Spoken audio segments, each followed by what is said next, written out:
Wow, ang sarap sa pakiramdam.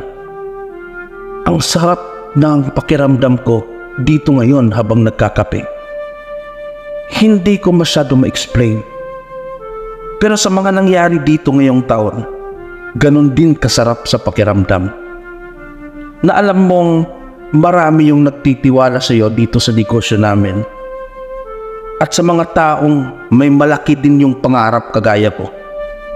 Yung sarap sa pakiramdam na dumadami kayo ng mga kasamahan mo na naitutumbok nyo yung mga pangarap nyo sa buhay. Ang sarap sa pakiramdam. Ang sarap sa pakiramdam na alam mong nakalinya ka sa plano ng Diyos sa buhay mo. Ang sarap sa pakiramdam na alam mong mahal ka ng pamilya mo. May tiwala sa iyo yung mga kaibigan mo, katrabaho mo.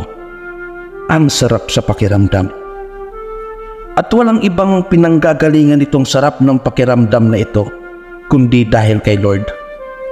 Ang Diyos lang ang nagbibigay ng lahat. Ng tagumpay, ng talino, ng karangyaan, yung mga aral, lahat galing sa Diyos yan.